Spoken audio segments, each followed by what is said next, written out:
गुजरात के छोटे से कस्बे बड़नगर में कभी चाय की टपरी पर, कभी रेलवे प्लेटफॉर्म पर, तो कभी साइकिल पर घूम घूम कर चाय चाय की आवाज़ लगाकर चाय बेचने वाला ये किशोर शिक्षित तो होना चाहता था, मगर पढ़ाई छोड़कर वो शेष कामों में भी मन लगा लेता था।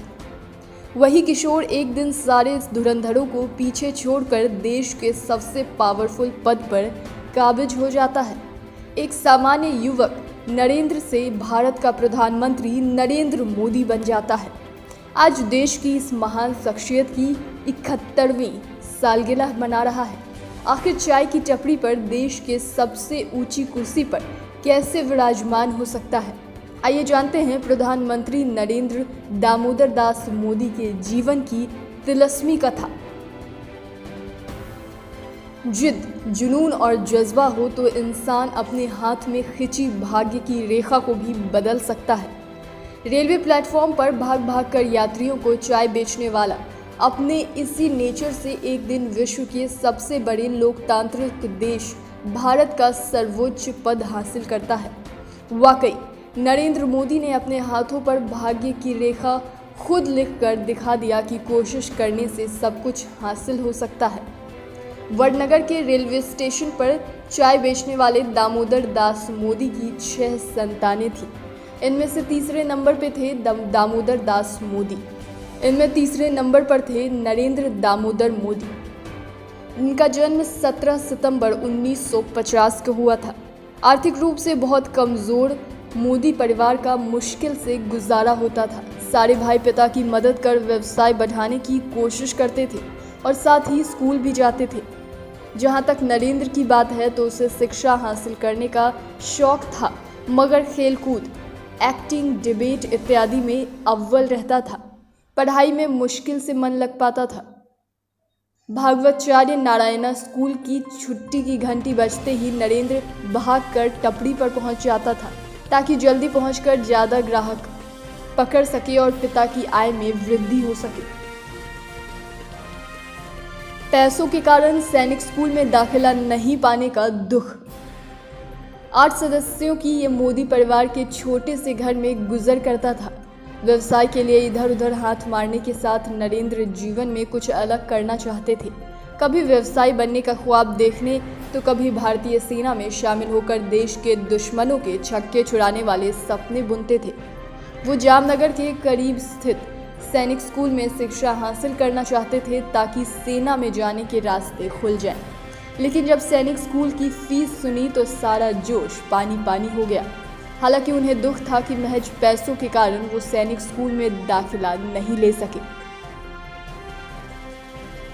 संघ से जुड़ा नरेंद्र की रगों में बचपन से राष्ट्रवाद का रक्त दौड़ रहा था। 1958 में यानी कि मात्र 8 साल की उम्र में वो राष्ट्रीय स्वयंसेवक संघ का हिस्सा बनने के लिए बड़नगर के संघ कार्यालय पहुंच गए थे। संघ के प्रति नरेंद्र की निष्ठा देखते हुए उन्हें संघ के दफ्तर में रहने और शाखा ज्वाइन करने की अनुमति मिल गई थी। शुरू में नरेंद्र संघ के दफ्तर में झाड़ू पोछा तक करते थे। 1974 में वो नवनिर्माण आंदोलन में शामिल हुए। इस तरह सक्रिय राजनीति में आने से पहले मोदी कई वर्षों तक राष्ट्रीय स्वयंसेवक संघ के संचालक रहे।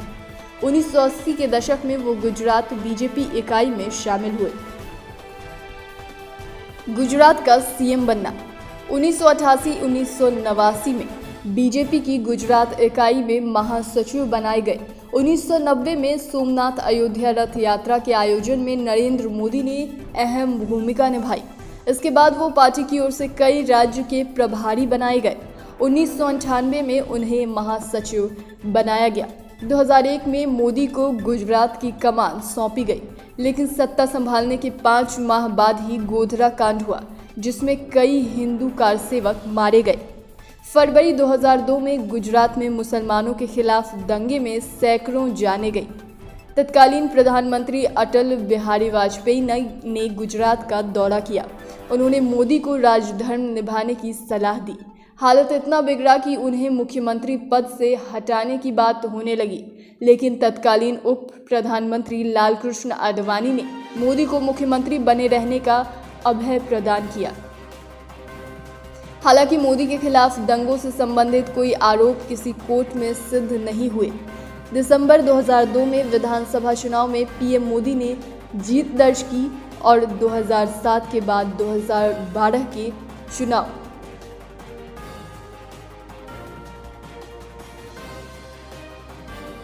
2009 से भाग्य परिवर्तन।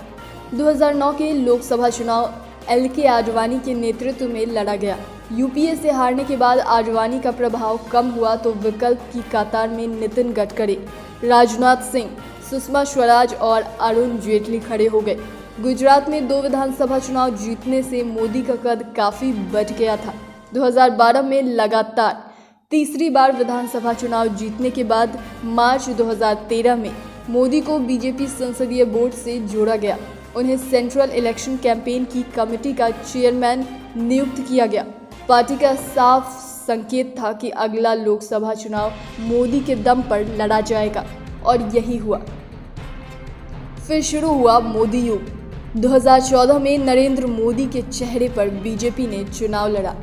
नरेंद्र मोदी ने अपने दम पर बीजेपी को प्रचंड बहुमत से जीत दिलाई और पार्टी 282 सीटों पर काबिज हुई। मोदी का मैजिक ऐसा था कि वाराणसी और वडोदरा दोनों क्षेत्रों से मोदी विजयी हुए। 26 मई 2014 को मोदी ने भारत के 14वें प्रधानमंत्री की शपथ ली। क्या जारी रहेगा मोदी मैजिक 2024 में भी? अपने 5 साल के कार्यकाल में मोदी ने कई महत्वपूर्ण फैसले लिए हैं। एक ओर उनकी लोकप्रियता दिन प्रतिदिन बढ़ रही है, तो वहीं विपक्ष लगातार कमजोर होता जा रहा है। बीजेपी और कमल की पहचान पूरी तरह से पीएम मोदी से ही हो गई है। 5 साल बाद 2019 में लोकसभा में एक बार फिर से मोदी के नाम पर पार्टी ने जुआ लड़ा। मोदी ने एक बार फिर अपने नाम का मैजिक साबित कर दिखाया। 2019 लोकसभा चुनाव के मुकाबले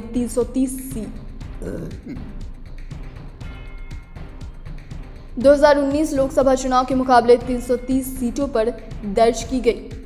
आज पीएम मोदी की लोकप्रियता का आलम यह है कि उनकी तुलना देश के महान प्रधानमंत्रियों जवाहरलाल नेहरू, इंदिरा गांधी और अटल बिहारी वाजपेयी के साथ की जाती है।